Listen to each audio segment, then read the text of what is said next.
Sebuah kisah mahakarya terbaik dari Esa Mintarja yang sangat populer di masanya, berlatar belakang kerajaan Singasari. Dengan bangga kami persembahkan kepada sahabat Permata TV tercinta semuanya, dengan judul Kisah Pelangi di Langit Singasari.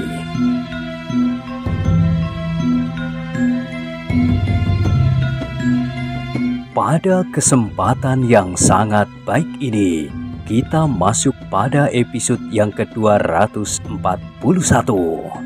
Selamat menikmati.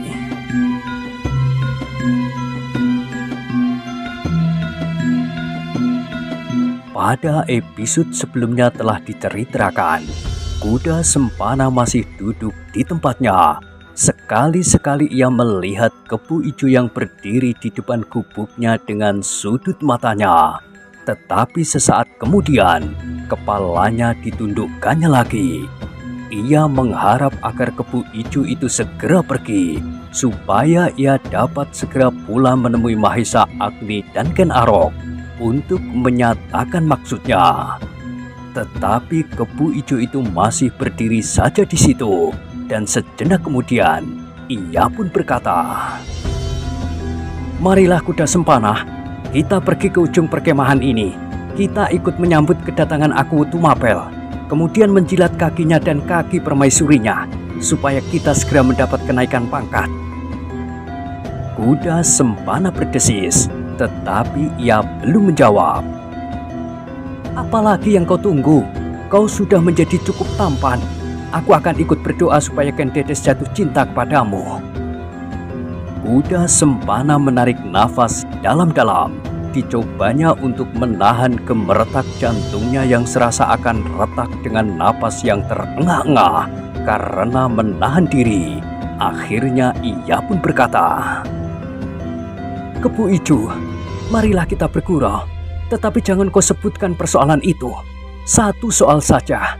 Katakanlah apa saja yang ingin kau katakan. Aku sudah mencoba untuk menempatkan diri di antara kalian, di antara orang-orang yang seolah-olah tidak mau menerima aku lagi. Betapa sakit dan pahitnya. Aku telah mencoba untuk menahankannya. Tetapi aku minta, janganlah persoalan itu kau sebut, meskipun kau tidak bersungguh-sungguh."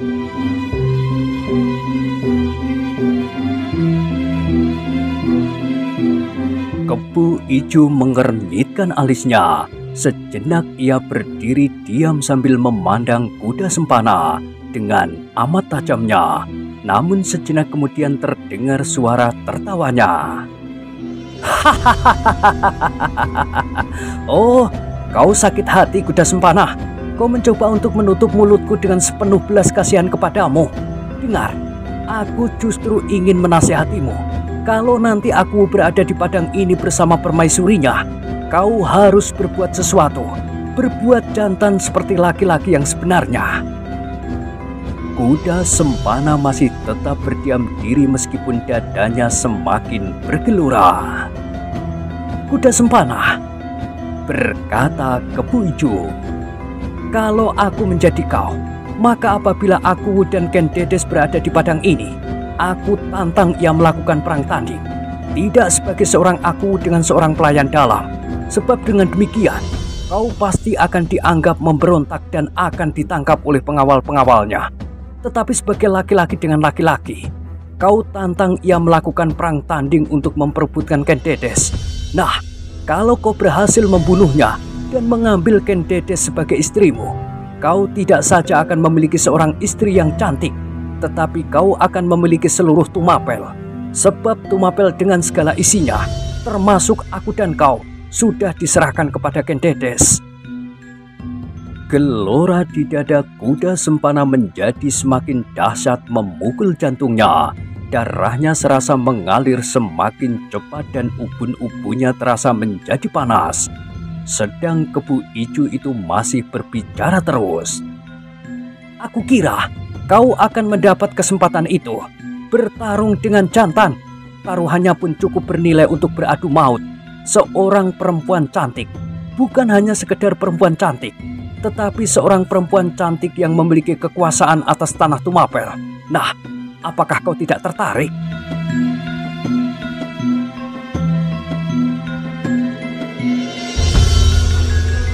Betapa darah kuda Sempana terasa mendidih.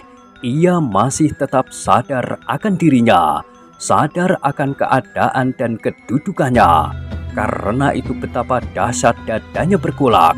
Ia masih tetap duduk di tempatnya.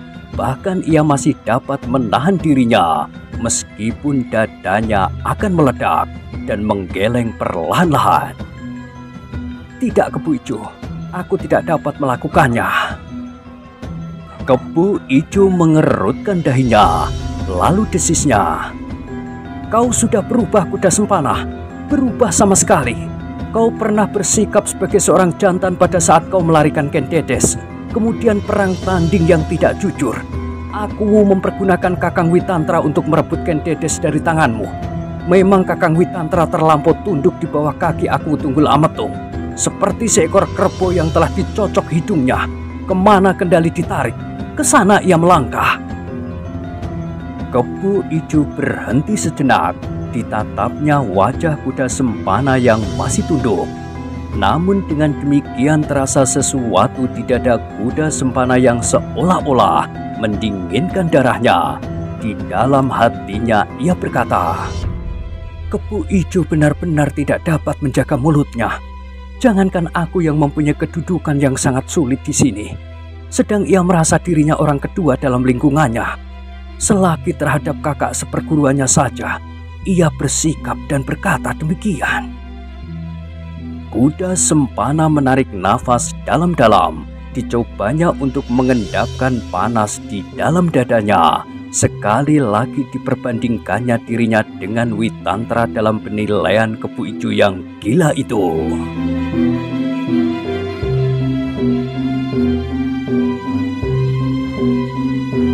Bagaimana? Desis Kebo Ijo. Apakah kau berani melakukannya? Tiba-tiba kuda Sempana itu menggeleng. Tidak, aku tidak berani melakukannya. Mata Kebo Ijo itu menjadi terbelalak. Apakah kau sudah menjadi banci, Kenapa kau tidak berani menantang laki-laki, justru kau juga seorang laki-laki jantan? Adalah kewajibanmu untuk mencoba merebutnya. Kau lebih dahulu menyentuh gadis itu daripada aku Tunggul Ametung. Dan aku tidak melakukan sendiri perang tanding melawanmu. Nah, menurut penilaianku, gadis itu masih hakmu. Sekali lagi Kebo Ijo terkejut ketika ia melihat kuda Sempana menggeleng dan berkata, Tidak, Kebo Ijo, aku kini sudah melupakan persoalan itu. Aku harap kau jangan mempersoalkannya lagi, supaya dadaku tidak menjadi bengkak karenanya. Yang terdengar adalah suara tertawa Kebo Ijo, sangat menyakitkan hati. Katanya, Aku tahu kuda Sempana, kau sudah diampuni oleh aku.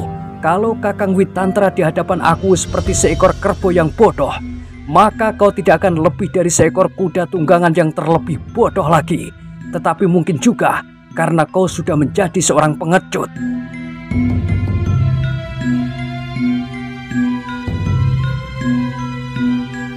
Darah kuda Sempana yang mendingin itu tiba-tiba mendidih kembali. Dengan tajamnya kini ditatapnya mata Kebo Ijo yang masih saja berdiri di gubuknya.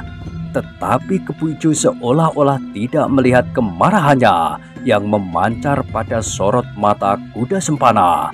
Ia masih saja tertawa sambil memandangi kuda Sempana yang sedang berjuang untuk menahan diri. Namun terasa betapa sakit di dalam dadanya, hampir tidak tertahankan lagi. Dan ternyata bahwa Kebo Ijo masih juga membakar hati yang membara itu. Katanya, Apakah kau marah? Kau sama sekali tidak akan dapat marah lagi. Kau benar-benar telah dijinakkan. Mula-mula oleh Kebo Sindet, kemudian oleh Mahesa Agni dan Ken Arok. Cukup! Tiba-tiba suara kuda Sempana menggelegar. dadanya sudah terlampau penuh sehingga tidak dapat lagi memuat hinaan itu. Kepu Ijo mengerutkan keningnya. Sejenak ia berdiri mematung. Namun sejenak kemudian ia tersenyum. Kau masih cukup garang, kuda sempana. Tetapi apakah yang dapat kau lakukan? Aku minta kau diam, Kepu Ijo. Kau pergi dari tempat ini atau aku yang pergi. Kalau kita masih berbicara lagi, mungkin kita akan kehilangan kesempatan untuk menahan diri masing-masing. Kesadaranmu tentang dirimu begitu tinggi, jawab Kepu Ijo. Tetapi kau pun harus sadar bahwa kau tidak akan dapat berbuat apa-apa lagi di sini. Kau adalah seorang tawanan. Karena itu jangan mencoba menyombongkan dirimu lagi. Semua perintah harus kau jalankan. Perintah siapa saja, apalagi perintahku. Orang kedua yang mendapat kepercayaan aku Tunggul Ametung di sini. Tidak. Kuda Sempana hampir berteriak. Aku sama sekali bukan seorang tawanan. Lalu apa sangkamu? Bertanya Kepu Ijo. Apa kau sangka kau masih seorang perwira di sini? Atau seorang tamu atau apa? Tidak, kau adalah seorang tawanan. Resmi atau tidak resmi, kau tidak dapat berbuat sekehendakmu. Seorang tawanan yang memberontak, hukumannya kau pasti sudah tahu. Karena kau pernah menjadi seorang pelayan dalam yang justru mendapat kepercayaan dari aku. Hukuman itu adalah hukuman mati. Darah di dada kuda Sempana sudah mendidih. Dengan suara bergetar ia pun menjawab.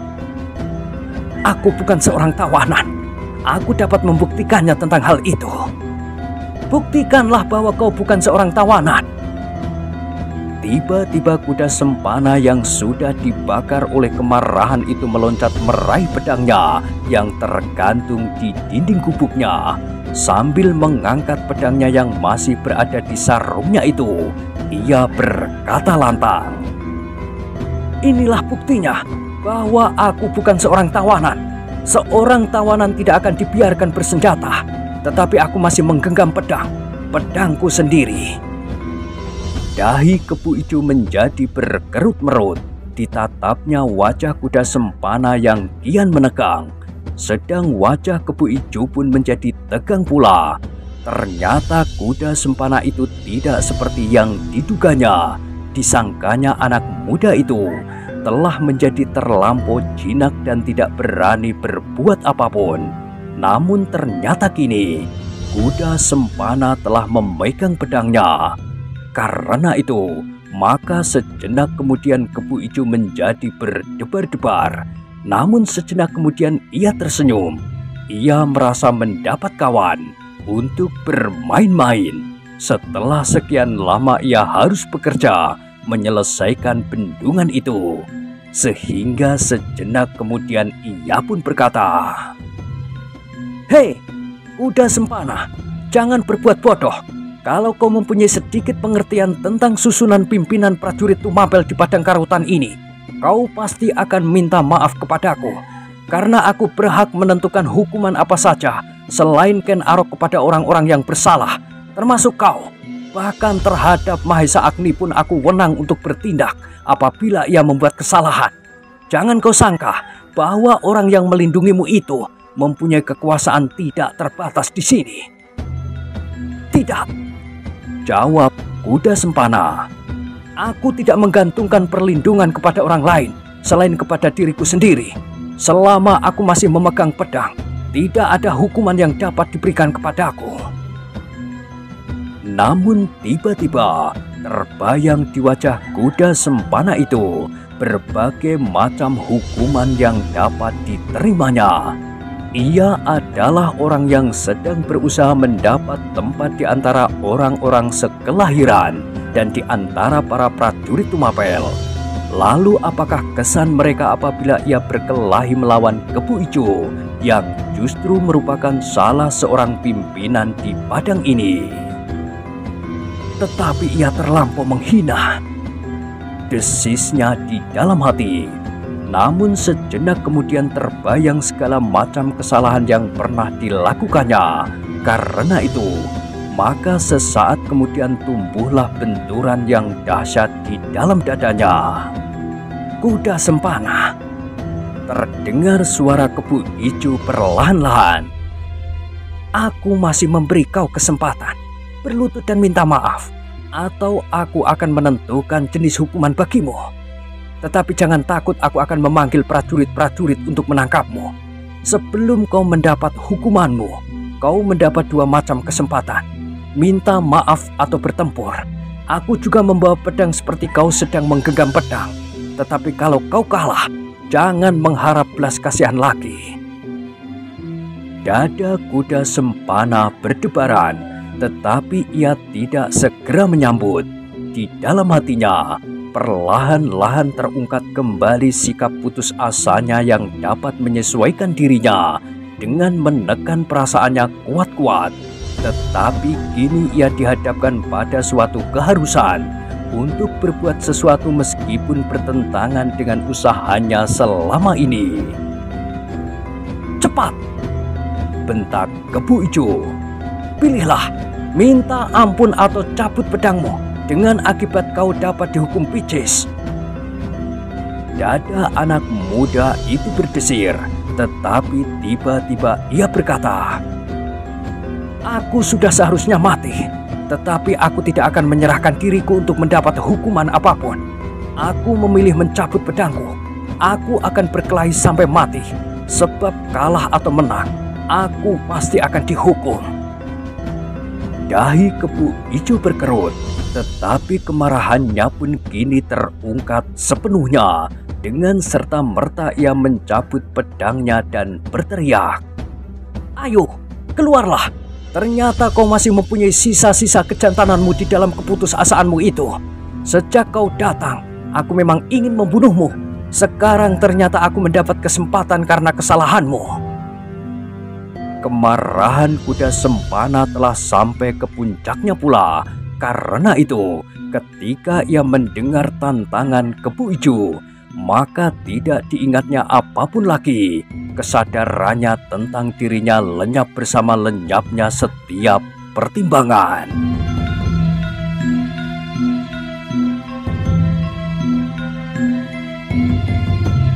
Dengan kaki gemetar, Kuda Sempana melangkah perlahan-lahan keluar dari gubuknya.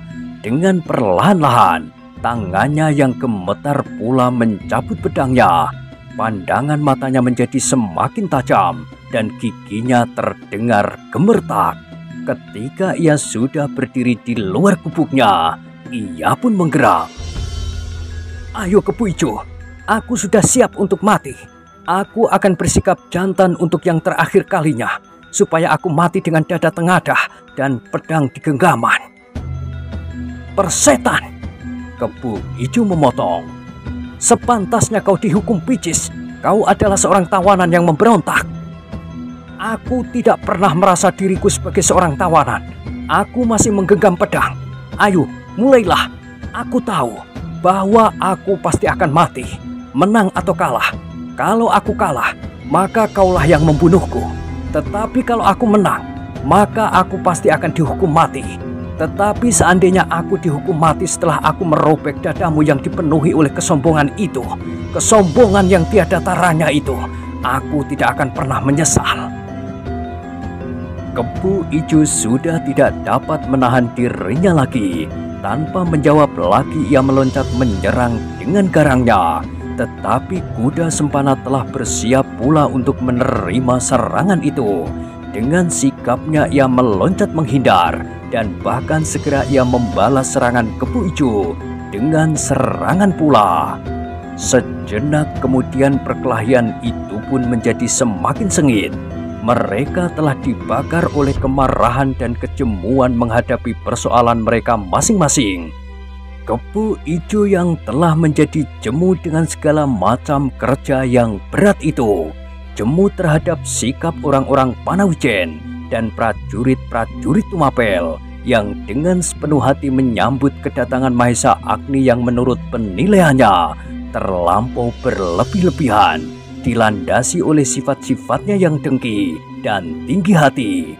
telah terbentur dengan sikap putus asa kuda Sempana yang sebenarnya perlahan-lahan berangsur hilang.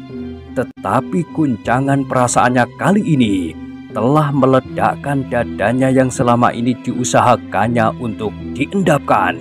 Karena itulah, maka sejak pedang mereka berbenturan untuk pertama kali, mereka masing-masing merasakan betapa kekuatan yang tersimpan telah hampir seluruhnya tersalur lewat senjata-senjata itu. Dan benturan yang pertama itu pun ternyata telah mengejutkan kedua belah pihak. Kuda Sempana yang pernah bertempur melawan Witantra, kakak seperguruan Kebu Ijo, meskipun tidak dapat memenangkannya, merasakan bahwa Kebu Ijo kini memiliki kemampuan yang lebih besar dari kakaknya pada saat yang lampau itu. Tetapi kuda Sempana yang sekarang ini pun telah maju pula dibandingkan dengan masa itu. Bersama Kebu Sindet, ia telah menambah pengalaman mempergunakan senjata meskipun dengan hati yang kosong. Namun pengalaman itu ternyata berpengaruh pula atasnya. Naluri untuk mempertahankan hidupnya telah membuatnya justru menjadi semakin banyak memiliki ilmu. Meskipun bukan bersumber dari perguruan yang sama, beberapa unsur yang diterimanya dari Kebu Sindet telah membuatnya menjadi bertambah kasar, ganas, dan berbahaya. Demikianlah, maka keduanya bertempur dengan sengitnya. Kebu Ijo yang dialiri oleh ilmu dari seorang yang cukup matang, namun dibumbui oleh sifat-sifat Kebu Ijo sendiri, membuat ilmu itu menjadi sangat berbahaya. Cepat, penuh kepercayaan kepada diri, dan kadang-kadang tampak betapa kesombongannya memancar dari sikap dan geraknya. Tetapi Kebu Ijo itu ternyata harus memperbaiki sikapnya. Kuda Sempana bukan anak-anak yang dapat dipaksanya untuk berlutut. Apalagi anak muda itu telah didorong oleh rasa putus asa. Menang atau kalah, baginya tidak akan jauh berbeda. Karena itu, maka tandangnya pun menjadi terlampau garang. Sekarang harimau yang kelaparan dan seekor buaya-buaya kerdil di rawa-rawa kemundungan. Bahkan semakin lama kuda Sempana menjadi semakin liar. Pengaruh Kebu Sindet semakin banyak tampak di dalam tata geraknya yang semakin tidak terkendali. Kebu Ijo itu kini dihadapkan pada suatu kenyataan bahwa tidak terlampau mudah untuk memaksa kuda Sempana tunduk di bawah kakinya. Bahkan semakin lama ia merasakan keringatnya semakin banyak mengaliri tubuhnya. Anak setan, ia menggeram di dalam hati. Ternyata ia mampu melakukan perlawanan meskipun dengan caranya sendiri, buas dan kasar. Kebu Ijo pun kemudian mengerahkan segenap kemampuan yang ada padanya. Kemarahannya sudah sampai ke puncak ubun-ubun. Kuda Sempana yang tidak mempunyai wewenang apapun itu ternyata masih berani melawannya. Kau benar-benar akan dihukum picis. Tanpa sesadarnya Kebu Ijo menggeram. Aku tidak peduli, sahut kuda Sempana sambil menyerang dengan kasarnya. Bahkan sekali-sekali sering terdengar ia menghentak dan berteriak. Perkelahian itu berlangsung dengan serunya, seperti pertarungan dua ekor harimau yang paling garang di hutan yang paling liar. Tidak ada lagi nilai-nilai yang mereka hormati. Cara apapun dapat mereka lakukan untuk segera mengalahkan lawannya. Kebu Ijo pun agaknya terpengaruh juga oleh lawannya. Meskipun pada dasarnya ilmu yang dimilikinya bukanlah ilmu yang kasar, namun sifat Kebu Ijo sendiri serta tata gerak lawannya telah membuatnya kadang-kadang telah menjadi kasar pula dan kadang-kadang menjadi licik. Ternyata perkelahian itu merupakan perkelahian yang seimbang dalam bentuknya masing-masing. Desak-mendesak, silih ungkih, sehingga mereka telah melupakan apapun juga selain memenangkan perkelahian itu. Mereka telah melupakan pula bahwa pada hari itu Akuwu Tunggul Ametung akan hadir di padang karautan yang kini telah menjadi hijau. Sementara itu, Ken Arok, Mahisa Agni, Ki Buyut Panawijen, dan hampir semua orang yang berada di padang karautan telah bersiap-siap menyambut kedatangan Akuwu Tunggul Ametung. Mereka duduk bertebaran di atas rerumputan yang sudah mulai hijau karena titik-titik air hujan. Hanya mereka yang bertugas sajalah yang tidak berada di tempat itu. Para juru masak dan pekerja-pekerja yang mempersiapkan pesanggerahan di samping taman buatan. Beberapa pengawal yang bersiap dengan senjata masing-masing. Selebihnya berkumpul menunggu kehadiran Akuwu. Ken Arok, Mahisa Agni, dan Ki Buyut Panawijen terkejut ketika seseorang dengan tergesa-gesa menghampirinya. Sambil mengerutkan keningnya, Ken Arok bertanya, "Kenapa kau tampak gelisah?" Orang itu ragu-ragu sejenak, kemudian ia berkata perlahan-lahan, "Kuda Sempana dan Kebu Ijo sedang berkelahi." Hei! Hampir bersamaan Ken Arok dan Mahisa Agni serta Ki Buyut Panawijen menyahut, "Di mana?" "Di gubuk Kuda Sempana." "Kenapa mereka berkelahi?" Orang itu menggelengkan kepalanya. "Aku tidak tahu. Ketika aku mengambil air, aku melihat dari kejauhan mereka berkelahi dengan pedang." Sejenak mereka saling berpandangan. Namun sejenak kemudian Mahisa Agni berkata, "Aku akan melihatnya. Aku akan pergi juga," sahut Ken Arok. "Aku juga," berkata Ki Buyut Panawijen. "Jangan," potong Mahisa Agni. "Ki Buyut tetap berada di sini. Apabila Akuwu Tunggul Ametung tampak di kejauhan, Ki Buyut kami harap memberitahukan kepada kami. Sementara kami menyelesaikan persoalan Kuda Sempana dan Kebu Ijo." "Iya," Ken Arok menyambung. Kemudian kepada orang yang memberitahukan kepadanya ia berkata, "Jangan kau beritahukan kepada orang lain supaya tidak terjadi kegaduhan. Aku juga tidak akan memberitahukan kepada siapapun. Kami berdua sajalah yang akan menyelesaikannya." Orang itu menganggukkan kepalanya, dan kepada Ki Buyut Panawijen, Ken Arok pun berpesan, "Ki Buyut, tidak perlu ada orang lain yang mengetahuinya. Kita tidak boleh merusak suasana menjelang kedatangan Akuwu Tunggul Ametung." Ki Buyut diam sejenak, namun kemudian ia mengangguk sambil menjawab, "Iya, baiklah. Aku tinggal di sini. Hati-hatilah dengan kedua anak-anak muda itu."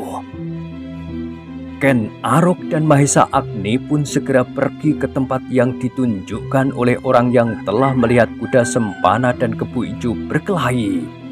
Untuk tidak memberikan kesan yang dapat menumbuhkan pertanyaan-pertanyaan, maka Ken Arok dan Mahisa Agni berjalan lebih dahulu. Baru kemudian orang yang memberitahukannya itu menyusul di belakang. Meskipun demikian, Ken Arok dan Mahisa Agni itu masih harus menahan diri dan berjalan perlahan-lahan supaya tidak menimbulkan kesan apapun. Tetapi demikian mereka menyelinap di antara gubuk-gubuk di perkemahan itu, maka segera mereka berjalan dengan tergesa-gesa supaya mereka tidak terlambat. Dalam pada itu, Kuda Sempana dan Kebu Ijo masih berkelahi dengan sengitnya. Pedang Kebu Ijo menyambar-nyambar seperti ujung kuku seekor burung Garuda yang sedang marah. Tetapi Kuda Sempana pun mampu pula berbuat demikian. Bahkan dengan kekasarannya, senjatanya berputar dan melanda lawannya seperti angin ribut. Ken Arok dan Mahisa Agni yang menjadi semakin dekat, segera mendengar sekali-sekali kuda sempana menghentak sambil memekik. Mendengar suara itu, segera Mahesa Agni teringat kepada Kepu Sindet yang berkelahi dengan cara yang serupa, berteriak-teriak bahkan memaki-maki. Pengaruh itu telah merasuk ke dalam dada kuda sempana, berkata Mahesa Agni di dalam hati. Empu Soto sudah memiliki ciri-ciri yang cukup keras dan kasar. Kepu Sindet adalah seorang yang paling puas dan bengis. Kini agaknya kuda sempana memiliki kedua-duanya. Kepu Ijo yang telah berjuang sekuat tenaganya ternyata masih belum mampu menguasai lawannya. Ia tidak menduga sama sekali bahwa kuda sempana pun telah berhasil meningkatkan ilmunya, meskipun dengan unsur-unsur gerak yang agak liar. Sedang kuda sempana sendiri sama sekali tidak menghiraukannya apakah yang sudah dilakukan. Ia merasa bahwa ia harus mati dalam perkelahian itu, atau mati di tiang gantungan. Karena ia berani melawan salah seorang pimpinan prajurit Tumapel di padang karautan. Tetapi seandainya ia mati, maka lebih baik mati dengan pedang di tangan. Atau kalau ia harus mati di tiang gantungan atau hukum biji sekalipun, ia harus membawa Kepu Ijo serta, karena Kepu Ijolah yang menyebabkan semua itu terjadi.